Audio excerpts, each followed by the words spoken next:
Okay, so I pulled some cards from the Energy Oracle deck, this one right here, and I asked our guys, what does the collective need to know about the transition that you're currently in right now? And so the Cornucopia card came out, which is like the Ten of Cups in tarot, right? It's like a really abundant card, and so it's kind of like you're in this transition of like almost like that trust, right?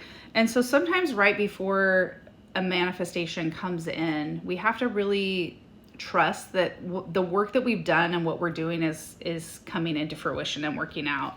And then I got the Thinking Woman. And so this card to me always symbolizes like this could be an important person coming into your life that maybe is more in their feminine. This could be like a teacher, a guide, or it could even be that you're being asked to step into this role. And I just got 97946. I don't know if that number means something to someone, but that just popped up on my thing. So, and then 103 on the timer. So it could be that you're being asked to step into being that guide, or that someone is about to enter your life that is going to help you. And then Angel of Love came out. And so I kind of, when I saw this card, it kind of made me feel like this is either how people are perceiving you right now. They might just perceive you as just a really angelic, loving being. And I feel like this is also just a message from your guides that like you are so loved and held and protected and guided that just trust that no matter what you're going through, you can always call on them. It might even be significant that you get like a rose quartz and just hold on to a rose quartz, keep that in your pocket so that you can feel that sense of just like love and appreciation. Somebody might have red hair that's listening to this reading. And then I got the Financial Constraints card.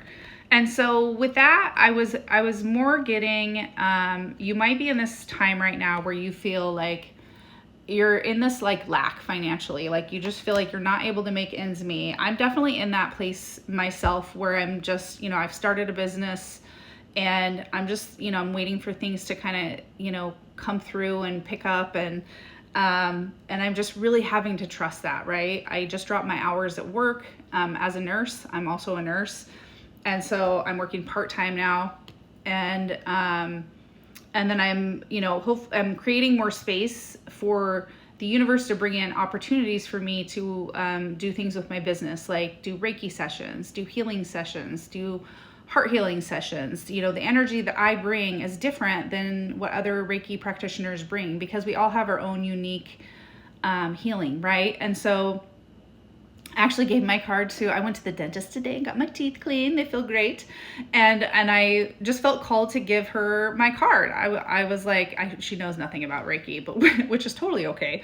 But, maybe she'll look at it. Maybe she will book with me. Maybe that seed was just planted and she's meant to work with someone else that she comes across. So whatever it was, I felt called to in that moment to give her my card. And so I did. So the Garden and the Gate card came out next. And this card to me is always like really like looking at like she's behind this gate, and on the other side of the gate is this whole other world. And if she's too timid to step out of the world that she's in, like again, we're in this transition period where we're really being asked to like step into the new boldly. And so that can be so scary, especially if we don't know. And I'll be honest, like I feel like I'm supposed to leave nursing, but I'm struggling to just quit because I still need to pay my bills, right? And so I'm just taking those small action steps sorry, I was looking at another card. I was taking those small action steps just to move towards that, right? Because sometimes it's not realistic for us to just do that. And some people do. Some people do that and they're okay. And I'm just trusting, even with the transitions that I'm making in my life currently, I'm trusting that money will come to me in some way. And I went on Amazon Marketplace and I sold my tent for $400. And then I sold, something else. I sold a rack on my car for like $80. So it was, the money's coming from places. And then the Hostilities card came out, and I'm actually going to look at the book for this one. Okay, so the Hostilities card, it talks about having people like in your environment currently. So let me just read part of it. It reveals a situation where hostilities towards you are about to be or have already been engaged. The aggressive energy may be verbal or emotional, with someone in your environment being excessively critical, demanding, or hurtful. In your work or social situation, there may be backstabbing or out and out slander going on. Now, this isn't to like make you afraid that people are talking about you if that's not your situation. Like, this is a reading, so take what resonates, right? Whoops, hold on. So initially when I looked at that card, I was initially feeling like that guarded. Dang it, I keep dropping cards. So what I was initially feeling from that card was guarded, like this person's like ready to fight.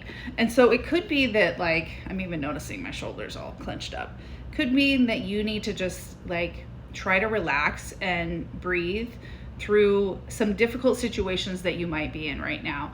Like, I definitely work in an environment that can be very cliquey, and it can be uncomfortable at times. We'll just say that. I don't think anyone's like hostile towards me. And maybe they are, who knows, but who cares? Because I'm a magical being and so are you. So, healer of the ages. So you are definitely stepping into this realm of like your healing gifts are opening up. So you might do Reiki, you might do golden healing, golden light healing. Jen, I think her website is 1221 Wellness. But she does golden light healing activations. And so if you've had other energy attunements, she will attune you to that. She's great to work with. She's an energy worker also. And I also do Reiki. So yeah, if you feel called to book, you can. But also just like continuing to take those little action steps that you need to take to move towards the future that you want. And then appreciation. So this is just practicing that daily gratitude where you're doing gratitude in the morning, and then also reflecting at the end of the day, and really, really reflecting on what worked out for you, who was nice to you, who was kind to you, who went out of their way for you. And then I got the Magician in the Mirror, and this is like master manifester. So you are somebody who manifests things very, very easily. And so it's also on one side of that, we have to be careful about what we think about, right? Things don't manifest like immediately, thank goodness, right? Or we'd all be in trouble.